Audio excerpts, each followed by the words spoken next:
এখানে আরেকটা গুরুত্বপূর্ণ কথা হলো, যেই ভুলটা গুনাহটা আমাদের হয় সেটা হলো, একজন পুরুষ মারা গেলে তাকে কারা দেখতে পাবে? কোন নারীরা দেখতে পারবে?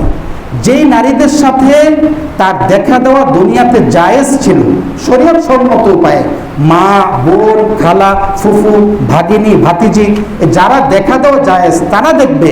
এছাড়া যে সমস্ত নারীদের সাথে দেখা দেওয়া জায়েজ নাই, এ সমস্ত নারীর এই মৃত পুরুষের কাছে আসা নাজায়েজ, আসলে ওই নারী কবিরা গুনাহ করবে এবং এই মৃত ব্যক্তির সাথে একটা কবিরা গুনার আচরণ করা হবে। কথাটা বুঝতে পেরেছেন? আমরা কিন্তু করি, এত আবেগ দরকার নাই, শরীয়ত মানতে হবে, আল্লাহর হুকুম পালন করা হলো জরুরি বিষয়। এখন এই লোকটা আল্লাহর কাছে যাচ্ছে, তো কেন আমি গুনাহের এই পরিবেশ এখানে তৈরি করব এই মৃত ব্যক্তির কাছে? ঠিক তেমনি ভাবে কোনো নারী মারা গেলে এই নারীকে সেই পুরুষরাই দেখতে পারবে যেই পুরুষরা দুনিয়াতে তার সাথে দেখা দেওয়া জায়েজ ছিল, বাবা, ভাই, মামা, চাচা, ভাগিনা, ভাতিজা, হ্যাঁ, এরা দেখতে পারবে যাদের সাথে দেখা দেওয়া জায়েজ, স্বামী, শ্বশুর। এছাড়া আর কারো সাথে দেখা দেওয়া জায়েজ নাই, ওই পুরুষরা তাকে দেখতে আসতে পারবে না। যদি আসে তাহলে গুনাহ হবে, কবিরা গুনাহ হবে। আমার ভাইয়েরা, জীবনের সর্বক্ষেত্রে দিন মানা চাই, দিন মানা চাই। আল্লাহ পাক দিনদার কাকে বলেন?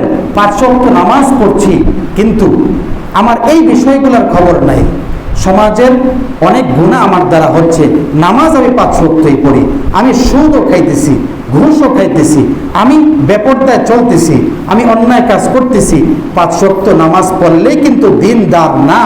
দিনদার সে ব্যক্তি যে ব্যক্তি জীবনের সকল ক্ষেত্রে প্রতিটা বিষয়ে, প্রতিটা পদে সে দিনকে অনুকরণ করে মানে। আর এই ব্যক্তির জন্যই কোরআনে আল্লাহ ঘোষণা করেছেন, ইন্নাল্লাযীনা ক্বালু রাব্বুনাল্লাহ সুম্মা ইসতাকামু ফালা খাউফুন আলাইহিম ওয়ালা হুম ইয়াহজানুন। বান্দা, দুনিয়াতে আমার দিন জীবনের সর্বক্ষেত্রে তুমি পালন করেছো, ও বান্দা যাও, ঠিক আছে, মৃত্যুর সময়ও তোমার ভয়ের কারণ হবে না, কবরেও তোমার ভয়ের কারণ হবে না, হাসরেও আমি আল্লাহ তোমার নির্ভয় থাকার ব্যবস্থা করে দেব। সুবহানাল্লাহ। আমার ভাইয়েরা, ঠিক আছে, আজকের আলোচনা এই পর্যন্তই। আরো গুরুত্বপূর্ণ অনেক আলোচনা আছে, সামনের জুমাতে আলোচনা হবে ইনশাআল্লাহ। আল্লাহ রাব্বুল আলামিন আমাদেরকে আমল করার তৌফিক দান করেন। সর্বশেষ কথা, সেই কথাটা হলো, দেখেন সূরা নূহের মধ্যে আল্লাহ বলেছেন বৃষ্টি, হ্যাঁ, আল্লাহ এই সূরা নূহের মধ্যে নূহ আলাইহিস সালামের কথাটা উল্লেখ করেছেন, ফাকুল তুস্তাগফিরু রাব্বাকুম ইন্নাহু কানা গফফারা ইউরসিলিস সামাআ আলাইকুম মিদরারা। তোমরা আল্লাহর কাছে মাফ চাও, মাফ চাইলে আল্লাহ বৃষ্টি দিবেন। এখন আমাদের করণীয় কি? কান্নাকাটি করা, তওবা করা, ইস্তেগফার করা। তো এখনো তো আমরা গুনাহের মধ্যে লিপ্ত, তো আল্লাহ তাপমাত্রা কিভাবে কমাবেন?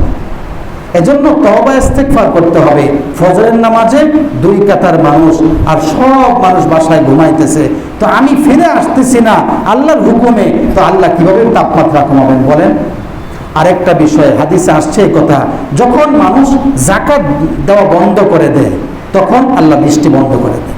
হিসাব নেন, এই বছর কতজন মানুষ ঠিকঠাক মতো যাকাত দিয়েছে? হিসাব করলে আমার মনে হয় 20%ও হবে না ঠিক মতো যাকাত দিয়েছে। তো এই কারণেই তো যাকাত দেওয়া মানুষ বন্ধ করে দিলে, যেই যাকাতের টাকা, এটা গরিবের হক ছিল, আপনার টাকা না, ওইটা তারই হক ছিল, দেন নাই, তো বৃষ্টি বন্ধ। আল্লাহ পাক আমাদেরকে বুঝার তৌফিক দান করেন, আমিন। ওয়া মা আলাইনা ইল্লাল বালাগ। যারা ক্বাবলাল জুমা